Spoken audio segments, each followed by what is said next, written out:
On my grandmother's deathbed, she asked me, "Do you know who your real mother is? What major plot twist moment have you had in your life?" My grandfather was dying of cancer. He was a big tough man and gradually just wasted away. Sometime near the end, he asked my grandmother to bring him a piece of paper and a pen. He wrote down all the names of his 27 grandchildren. Next to my name was a check. Nobody else had anything next to their names. My grandmother showed it to me after he died. She had no idea what it meant. I still think about that every once in a while. When I realized that my mom wasn't always sick, she was completely wasted on drugs all the time. The last thing my grandma said to me was, "See you tomorrow." And as I walked out her hospital room she said, "Not." I heard her laughing from down the hall at herself. She died 4 hours later. When I was 15, my siblings and I were put into foster care. We had no idea why until the social worker told us that parents were using drugs. Our after school jobs were helping them pay for drugs. They said our money was being saved. My dad wasn't my real dad, and 3 out of 5 of my siblings were half siblings. My real dad kidnapped my brother and I when we were babies. We were returned to my mom when he confessed to murdering a woman and then went to jail. He had since been released, and we visited him to discover that he had started another family. It was quite the mind.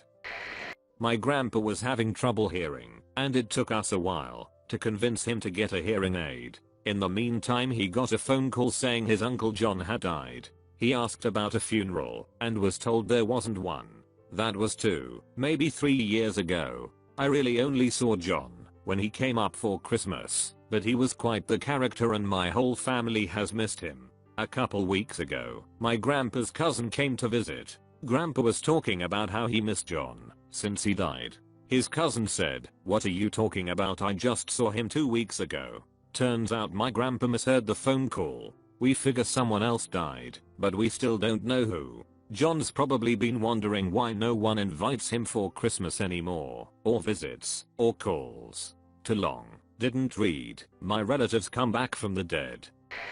My twin sister and I were born through in vitro fertilization. Our mom wanted nothing more than to have kids, and her circumstances led her to use a sperm donor. When we were 3 years old, our mom was diagnosed with breast cancer. When we were 6, she passed away. My sister and I were taken in by our aunt, our mom's younger sister. She already had 2 sons and a husband. It was a crazy and emotional time for all of us, but we have become an amazing family unit, and I consider my mom, dad, and brothers as much my immediate family as my sister. You might think this was a major plot twist in my life, but it gets crazier. About 4 years ago, I learned that not only did my original mother have sperm donated to her, but she also had eggs donated to her as well, by her little sister.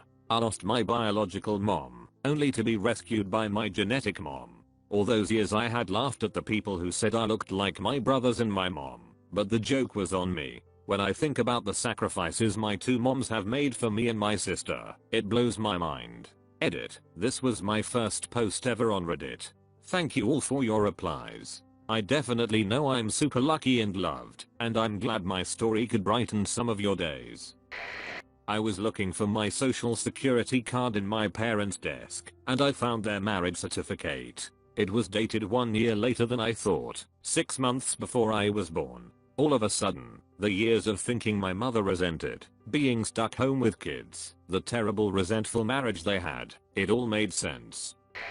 I actually found out shortly after my grandmother died that she and her husband adopted my mom. From where, or why, we have no idea. Mom and I know that we have the same type of ethnic heritage as the people she thought were her parents, which probably indicates she was adopted from somewhere within the family or close friends. Perhaps more interesting is the fact that on her deathbed, I was 100% convinced that my grandma was saying "I love you" and gathered the whole family to hear, only to realize that she was desperately thirsty and saying, "I want juice."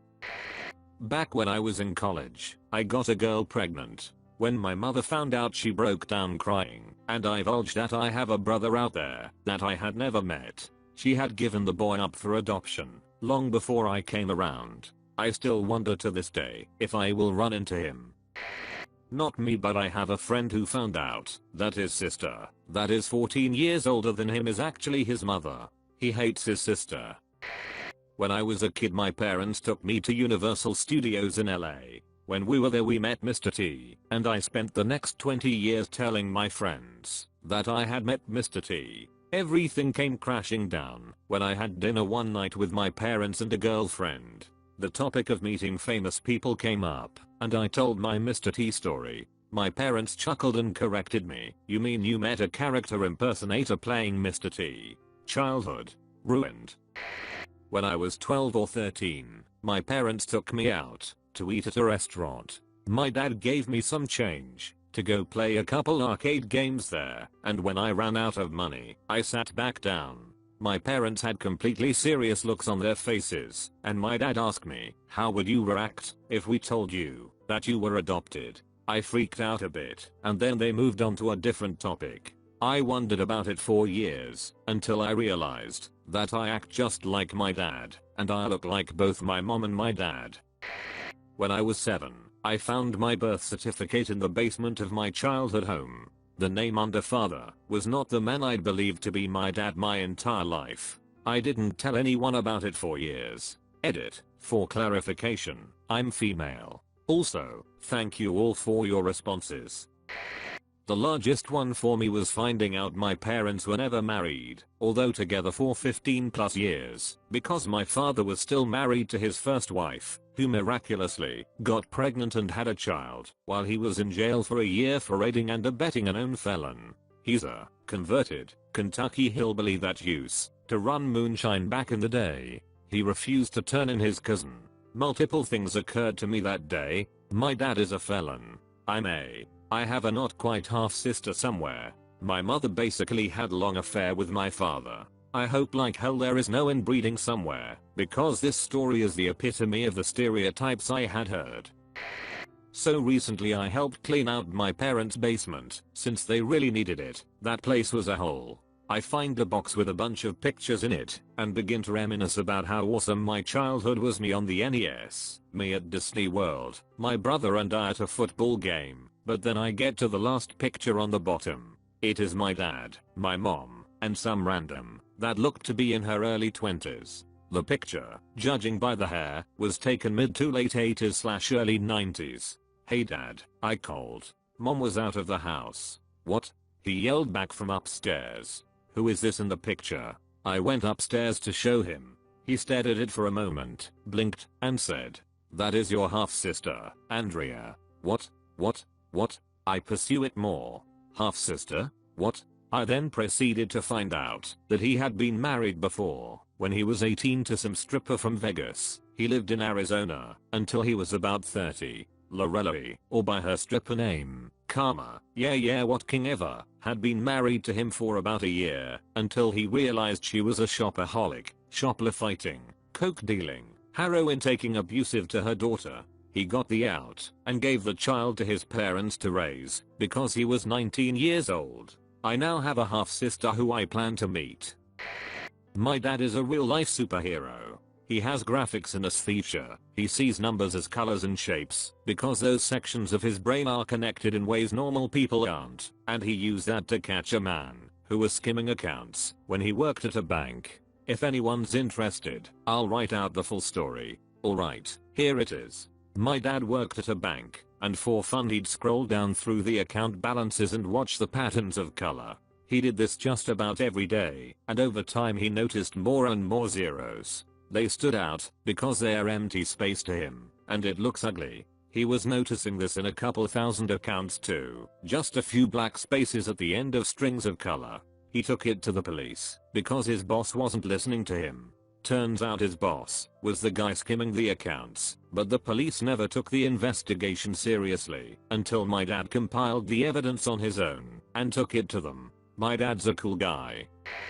While at a party about 5 years ago, I met a girl who I really clicked with. Friends-wise, I'm a girl. I started talking about my boyfriend, but not by that title, by name. She proceeded to tell me she knew him and had actually recently been on a date with him, and how it was the most romantic date she'd ever been on. My boyfriend of a year just got real. Yes, we broke up shortly afterwards. That girl ended up being one of my best friends. We are friends to this day. I'm so going to do that. Pick a random grandchild, and before I die whisper to them, I hope you get revenge for your real parents one day. I found out that I was adopted at a very early age. It helped that both of my parents are Caucasian, and I'm South Korean. The day we found out that the doctors were going to stop being aggressive with my father's treatment was very difficult. My grandparents flew back from Florida to get his affairs in order. Apparently my dad, a near broke alcoholic, had not paid any of his life insurance premiums. My grandparents found out and paid all the late bills, which allowed my siblings to collect on the multi-million-dollar policy. To this day I'm grateful because I didn't find out until a few days after about the whole situation. Now I have enough money to pay for college and buy my first home. Too long. Didn't read. My dad was broke when he died. Found out he had nearly $3 million in life insurance so that my siblings and I could go to school and start our lives. Mine was finding out the woman I called mum for the first 16 years of my life was actually my gran, and that my older sister was my birth mum. Apparently she got pregnant when she was 13, so her mum decided to raise me. Now I've got no idea what to call either of them. Calling my big sister mum just feels weird. Earlier this last year I was hit up by a guy on Facebook claiming to be my half brother. Fast forward a bit and it turns out to be true. I don't know the details of the hows and whys, as every story has multiple sides, but my twin brother and I have been raised our whole lives, 23 years, by a wonderful man, whom is the biological father of our older brother. There was never any hint or doubt that our dad wasn't our biological father, and we were raised with the utmost love and care by him, even though he and my mother were divorced or separated throughout the entirety of our lives. My father even had a fiancée leave him at one point because she was, apparently, unhappy that he was paying family support for kids that weren't technically of his biology. He really sacrificed a lot for us, and I couldn't have had a better dad. Hasn't really changed much in my life, honestly, and I never had any real crisis of conscience or identity about it, because hey, that sounds about right given my family history. Nonetheless, I'd say that counts as a nice little twist, eh? When my grandfather was on his deathbed, he was very much aware of what he was saying/doing. He talked to each of the family members that were there privately. When I went in to see him, we talked for what seemed to be hours, joking as if it was another one of our every second weekend camping trips. It was very strange to know he would just be a lifeless shell of what he used to be. He put his hand on the back of my neck and told me I was about to go through the toughest 4 years of my life and to not act on my depressive actions. I left the room confused and broken. He passed within half an hour. The next 4 years, and counting, have been hell. My immediate family found out my father had been cheating on my mother, and just with our emotions and thoughts over the course of a year and a bit, I failed to get my high school diploma, so I started to work full time to pay for our home. Not as big of a plot twist as some of you guys, but he kept me from killing not only myself, but my father too. I lived with my father from 4 to 16, the entire time trying to convince him to let me move in with my mom, who was 800 miles away. He never let me. I later found out this was because my mother's boyfriend was black, and he disapproved of the relationship.